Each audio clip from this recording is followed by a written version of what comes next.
tchadienne.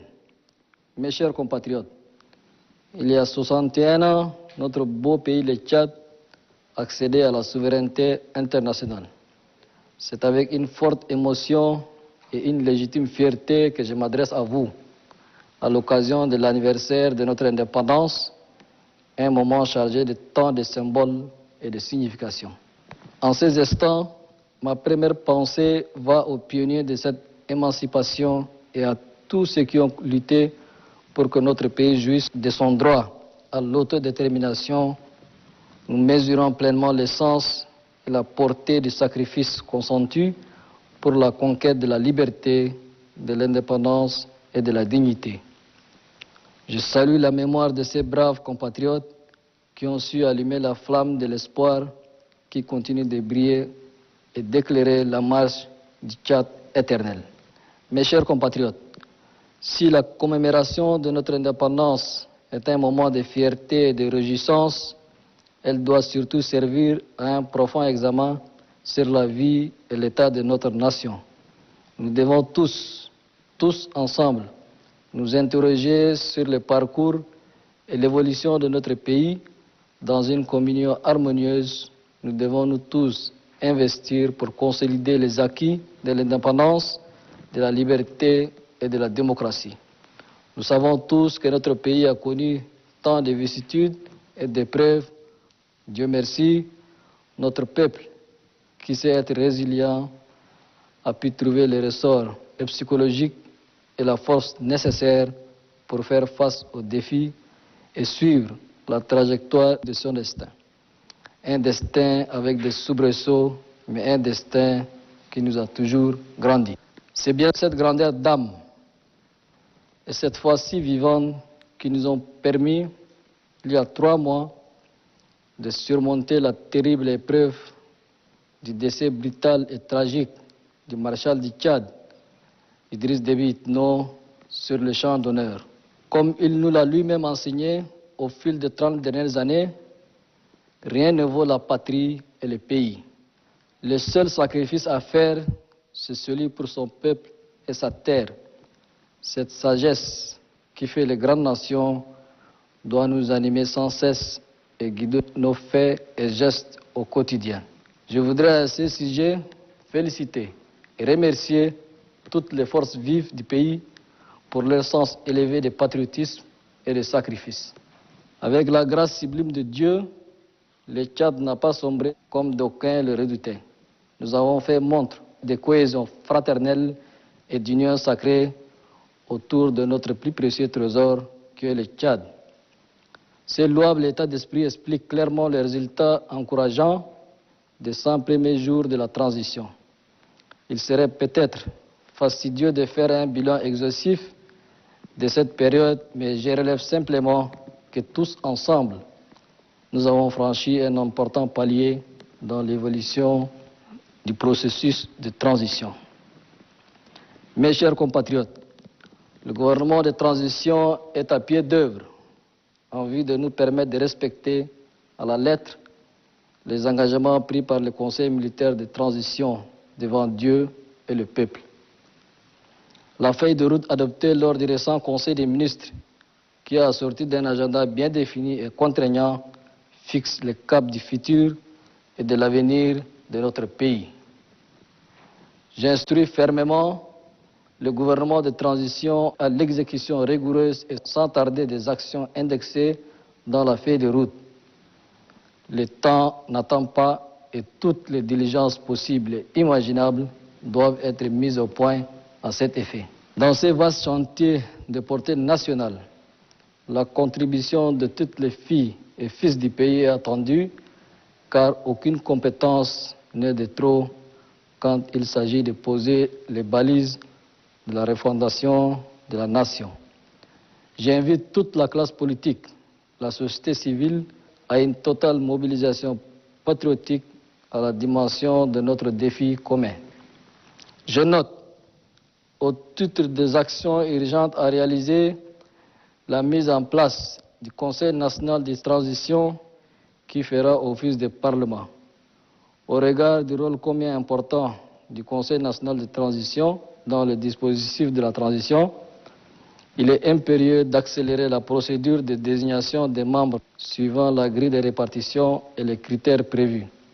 Point n'est besoin de relever que cette rencontre est éminemment importante pour le futur de notre pays. Toutes les filles et les fils du pays, sans distinction aucune, doivent se retrouver dans un élan fraternel pour discuter sereinement et sans passion de toutes les questions d'intérêt national. À terme, le dialogue national inclusif doit nous conduire à la tenue des élections présidentielles et législatives libres, démocratiques et transparentes et à la mise en place de nouvelles institutions.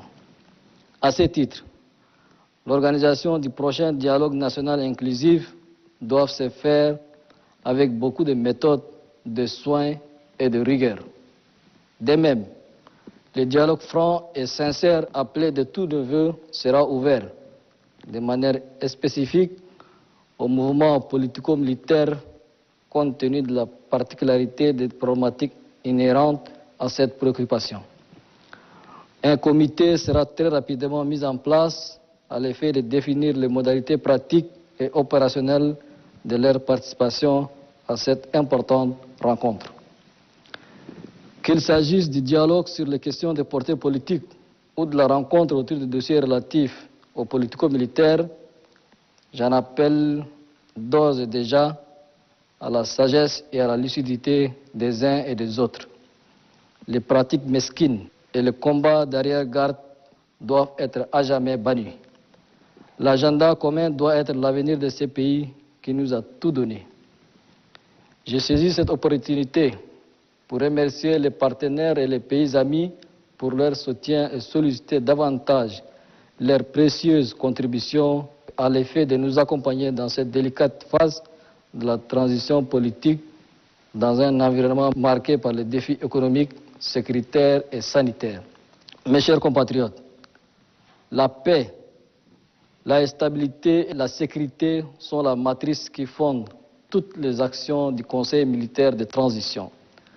C'est à juste raison que des ressources conséquentes ont été mobilisées pour assurer la sécurité des personnes et des biens, préserver l'intégrité de notre territoire et garantir la stabilité.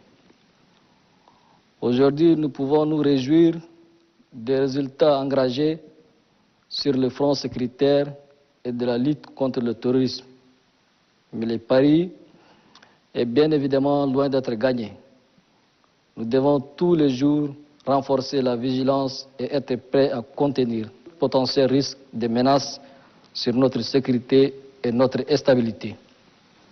Ce combat a une dimension nationale, car le CMT, qui est certes le garant de la paix et de la sécurité, ne peut tenir seul ces défis pharaoniques.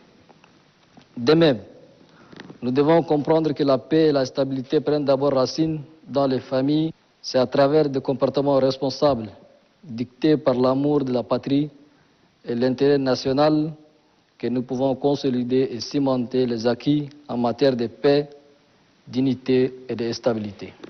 Et c'est ici le lieu de saluer les décisions courageuses des frères et sœurs qui ont décidé en toute liberté de revenir au pays et d'apporter leur note à la symphonie de la réconciliation nationale. Je lance dans la même veine, de manière solennelle, un appel pressant aux politico-militaires. Ils ont l'obligation patriotique de reconsidérer leur position et revenir nous retrouver pour une impulsion collective de la dynamique de l'unité nationale et de vivre ensemble. S'il y a une seule lutte qui doit mobiliser nos forces et fédérer nos énergies, c'est bien la lutte contre la pauvreté et le sous-développement. C'est ensemble que nous réussirons à bâtir une nation forte, respectée et jouissant de toute sa place dans la nouvelle configuration de la géopolitique mondiale. Oui, ce défi est à notre portée car nous avons tous les atouts et les potentiels en lien avec ces défis, qu'il s'agisse du potentiel humain, minier, agro-pastoral et hydrique. Le Tchad n'a rien à envier aux autres pays. La bataille à laquelle je vous convie, mes chers compatriotes, s'inscrit dans le prolongement de la lutte pour l'indépendance. C'est le développement inclusif et solidaire qui donnera sens à notre indépendance. Mes chers compatriotes, les générations actuelles et futures doivent se montrer dignes de l'héritage légué par les pionniers de l'indépendance et les héros de la liberté et de la démocratie. C'est à ce prix que les flambeaux de la dignité, de l'honneur et de la liberté sera éternellement vive. C'est à ce prix que l'âme de notre belle nation gardera toute sa noblesse, son charme et sa vitalité. Ayons foi en notre pays. Une fois de plus, j'invite chaque Tchadienne et chaque Tchadien à la méditation sur notre destin et notre avenir. Je souhaite à chacune et à chacun de nous une bonne commémoration de 61 ans d'indépendance de notre pays. Vive la République, vive le Tchad éternel. Je vous remercie.